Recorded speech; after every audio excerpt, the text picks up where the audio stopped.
عزتمنو مسلمانانو، د جمعې مبارک شپه ده. پکار دی هر مسلمان د پاره چې پر نبی پاک صلی الله علیه وسلم باندې درود شریف زیات ووایي. نبی پاک صلی الله علیه وسلم ارشاد مبارک دی چې کوم کس پر ما باندې د جمعې په شپه او د جمعې په ورځ 100 واره درود شریف ووایي، حق تعالی تبارک وتعالی د دغه انسان 100 حاجت ورپوره کوي، او یا په آخرت کې دیش په دنیا کې. عزتمنو مسلمانانو، څومره اسانه عمل دی او څومره غټې نیکۍ دي.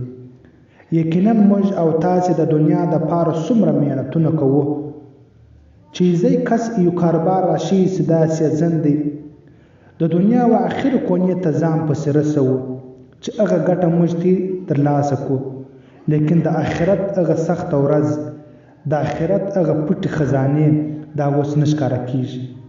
صرف پر دغه 100 واره درود شریف باندې حق تعالی تبارک وتعالی د دغه انسان 80 حاجت خالد آخرت ورپوره کوي او دیش په دنیا کې.